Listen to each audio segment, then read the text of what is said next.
Let's talk about progress made this week. Speaker Johnson keeps saying we're getting closer and closer. What's your assessment of how much progress we've made so far this week? Well, finally this week, we had the opportunity to sit down and go through real numbers and start to have a negotiation. And I think that was long overdue. We had been pushing for months to have that conversation with the Ways and Means Chairman, with the Speaker. So we finally began that process. And obviously, this is something that's going to have to be negotiated over the weekend to get to, hopefully, an agreement when it comes to the issue of SALT. We understand the proposal, a tripling of the deduction to $30,000. Could you give us a sense on how far apart you are right now? Well, there's a number of issues. Number one, the marriage penalty and eliminating that for those filing jointly. Number two, there is real concern about reverting to a $10,000 cap, which none of us support. That is a real challenge. Number three, the fact is these income limits are a problem.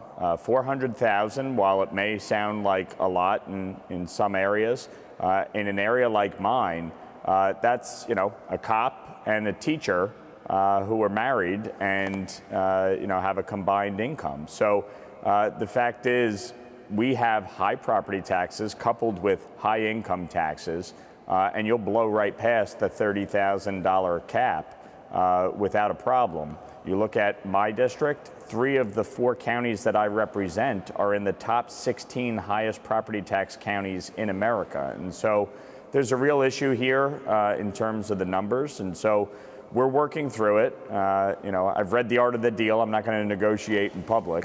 But the fact is that, we need to make some significant concessions to get to a number. Congressman, what would you like to see cut to offset some of the increases to the SALT tax deduction? Because ultimately, the SALT cap, because that's a real concern right now for markets, is how much does that alone increase the deficit? Well, a few things. Number one, any cap is a savings, okay? Because the fact is that the cap on SALT expires at the end of the year. So we are actually giving them a pay-for by agreeing to a cap. That's number one, and people should recognize that as part of these negotiations. Number two, there's a number of levers that can be dealt with here in terms of savings versus adjustments within the tax code. That's what we're talking about. We're waiting to hear back from the Speaker and then be able to make a honest determination as to what we can get to. There's also this issue, Congressman, that as this debate has raged on, there's been an argument that you have pioneered saying that moderates make the majority for Republicans and that you need to be able to punch above your weight because without you, they wouldn't have the position that they actually have. How much is this sort of setting the stage for what's to come? How much do you see this as a theme that we're going to hear about quite a bit as we head to the midterms? Well, listen, we have a 220-seat majority and 3 of us won districts that Kamala Harris won. You lose the 3 of us and you're in the minority very quickly. Look, I think the reality of this is math. And I certainly respect all of my colleagues. They're all here to represent their districts, as am I. And my district has different needs than some of my colleagues who are in safer seats, who are in more Republican seats. That's just a reality of life. And so to me, this is about compromise. None of us are going to get everything we want in this bill or any bill. But all of us have to find a way to work together to keep the majority and make sure that we're delivering for the American people and our districts. And that's what I'm doing in fighting for this issue, fighting to protect Medicaid. I have one of the highest, a district with one of the highest number of recipients of Medicaid.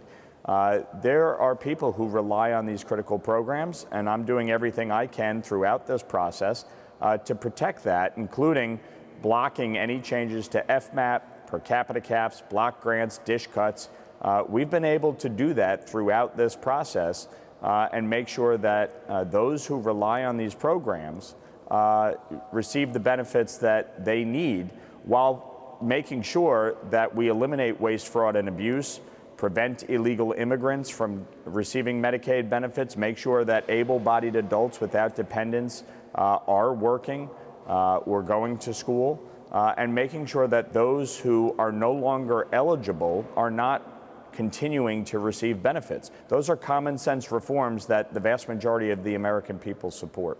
Congressman, you mentioned the art of the deal. Let's talk about the author of the art of the deal. The president's on his way back to Washington. Do you have plans to speak to him?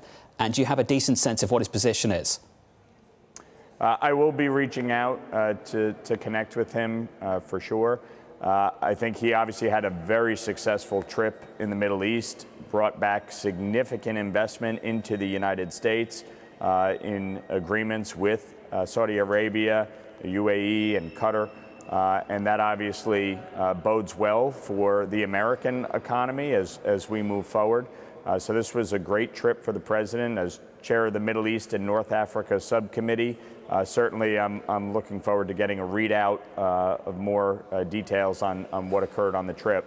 But I think it was a big win for the president, and so he comes back obviously on the precipice of getting one big beautiful bill passed. And so we have a little bit of work to do still, but I think it's been a very good week for the president. I know you've been up all night. I just wanted to squeeze in one more question that I think is relevant to a lot of our audience.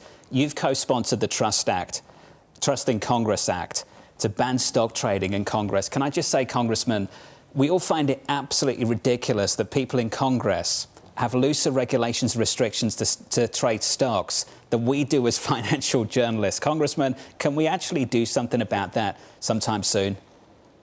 Look, I'm in full support. The fact is, you're here to serve. If you want to make money, leave.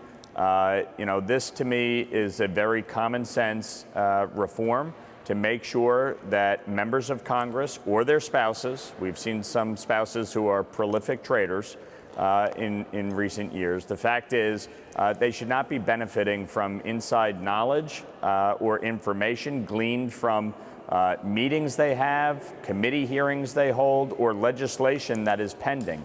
And it's just a reality of life that anyone in this position is provided with more information than the average person.